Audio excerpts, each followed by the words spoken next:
আসসালামু আলাইকুম প্রিয় দর্শক, কাছে এবং দূরে দেশের যে প্রান্ত থেকেই দেখছেন ওয়েদার মেসেজ ইউটিউব চ্যানেলের পক্ষ থেকে সবাইকে জানায় মোবারকবাদ। বঙ্গোপসাগরের মধ্যে তৈরি হচ্ছে লঘুচাপ, এরই প্রভাবে দেশে পড়ছে তীব্র ভ্যাপসা গরম। সাগরে তৈরি হওয়া লঘুচাপটি ধীরে ধীরে নিম্নচাপে পরিণত হওয়ার সম্ভাবনা রয়েছে এবং সাধারণ ঘূর্ণিঝড়ে পরিণত হতে পারে।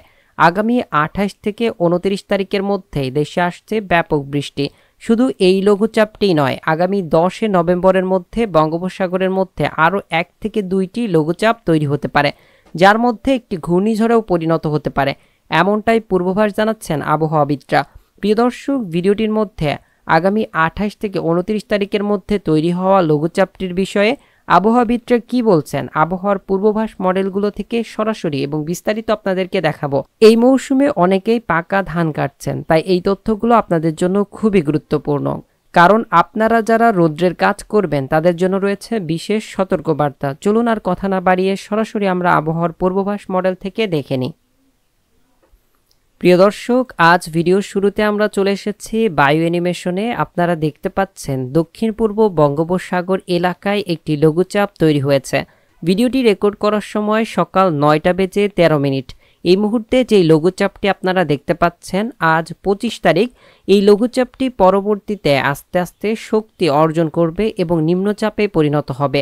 যেমনটা দেখতে পাচ্ছেন, এর গতিপথ রয়েছে উত্তর থেকে দক্ষিণ দিকে, বিশেষ করে ভারতের তামিলনাড়ু উপকূল এটি অতিক্রম করতে পারে।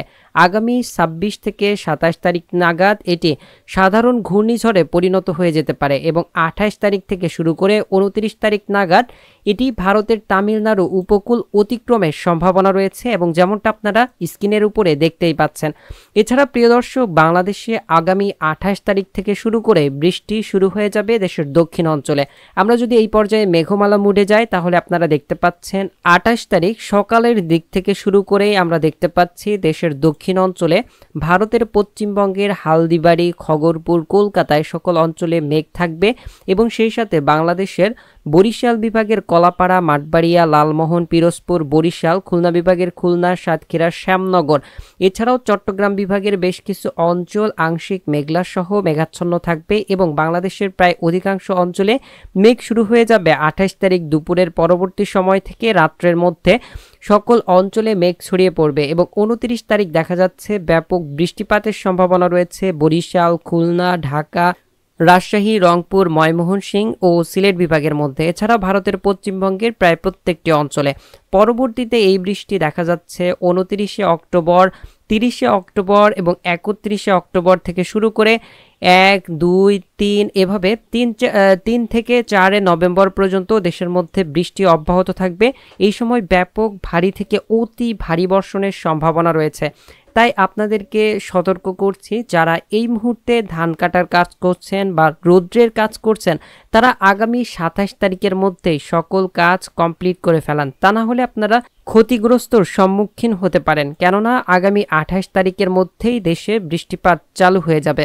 প্রিয় দর্শক, এই বৃষ্টি চলতে পারে আগামী 3 নভেম্বর বা 4 নভেম্বর পর্যন্ত। এর পরবর্তীতে আরও একটি লঘুচাপ বা নিম্নচাপ তৈরি হওয়ার সম্ভাবনা রয়েছে। অতএব নভেম্বর মাসের 10 তারিখ পর্যন্ত দেশের মধ্যে বৃষ্টি অব্যাহত থাকার একটি সম্ভাবনা কিন্তু দেখা যাচ্ছে। তবে আগামী 28 তারিখে যেই লঘুচাপটি বা ঘূর্ণিঝড়টি তৈরি হচ্ছে, এর প্রভাবে 29 তারিখ থেকেই বিশেষ করে দেশের মধ্যে বৃষ্টি চালু হয়ে যাবে। বিশেষ করে 28 তারিখ থেকেই বৃষ্টি দেখা যাবে এবং মেঘ শুরু হয়ে যাবে। এই মুহূর্তে দেশে তীব্র রৌদ্র উজ্জ্বল ও ভ্যাপসা গরম দেখা গেলেও প্রিয় দর্শক, আপনারা নিশ্চিন্তে থাকুন যে আগামী 28 থেকে 29 তারিখের মধ্যেই দেশে বৃষ্টিপাত প্রবেশের সম্ভাবনা রয়েছে, যা 1 সপ্তাহ মতন দেশে থাকতে পারে। এছাড়া পরবর্তীতে আরও একটি লঘুচাপ বা নিম্নচাপ তৈরির সম্ভাবনা রয়েছে, যা পরবর্তীতে আরও 1 সপ্তাহ পর্যন্ত অব্যাহত থাকতে পারে। অর্থাৎ নভেম্বরের 10 থেকে 15 তারিখ পর্যন্ত দেশের মধ্যে বেশ ভালো পরিমাণের বৃষ্টি লক্ষ্য করা যাবে প্রায় সারা দেশেই। তো আরও বিস্তারিত তথ্য আপনাদেরকে জানানো হবে। যেমনটা আপনারা দেখতে পাচ্ছেন, লঘুচাপ ঘূর্ণিঝড় তৈরি হওয়ার বিষয়ে আপনাদেরকে অনেক আগে থেকেই জানানো হচ্ছে, তাই এই মুহূর্তে আপনারা সতর্কতা গ্রহণ করুন। প্রিয় দর্শক, পরিশেষে আপনাদেরকে বৃষ্টিপাত পরিমাপ মোড থেকে আপনাদেরকে দেখাচ্ছি। যেমনটা দেখতে পাচ্ছেন, 25 তারিখ দেশের মধ্যে কোনো প্রকার মেঘ বা বৃষ্টির সম্ভাবনা নেই। 26 তারিখেও দেশের মধ্যে তেমন কোনো মেঘ বৃষ্টির সম্ভাবনা নেই। 27 তারিখ থেকে শুরু করে দেখা যাচ্ছে বঙ্গোপসাগরের মধ্য থেকে মেঘ দেশে প্রবেশ করছে। বিশেষ করে 28 তারিখের মধ্যেই দেশের প্রায় দক্ষিণ অঞ্চলের সকল জায়গায় মেঘ বিস্তার লাভ করবে এবং ভারতের পশ্চিমবঙ্গের প্রায় প্রত্যেকটি অঞ্চলে মেঘ বৃষ্টির সম্ভাবনা লক্ষ্য করা যাচ্ছে। 29 তারিখ থেকে সারা দেশে বৃষ্টির সম্ভাবনা রয়েছে। 30 তারিখ, 31 তারিখ, 1 তারিখ, 2 তারিখ, এভাবে পরবর্তী 3 তারিখ পর্যন্ত দেখা যাচ্ছে বৃষ্টির সম্ভাবনা রয়েছে। এরপরে আবার নতুন লঘুচাপ তৈরি হতে পারে, যার বিষয়ে পরবর্তীতে আপনাদেরকে আপডেট জানানো হবে ইনশাল্লাহ। আপনারা এই পর্যন্ত সতর্ক থাকুন যে আগামী 28 তারিখ থেকে শুরু করে আগামী 3 নভেম্বর পর্যন্ত দেশের মধ্যে বৃষ্টিপাত রয়েছে। তো এই ছিল আমাদের মোটামুটি সংক্ষিপ্তভাবে পূর্বাভাস। তো প্রিয় দর্শক, আজকের মতন বিদায় নিচ্ছে। আসসালামু আলাইকুম, জাযাকাল্লাহু খায়রান।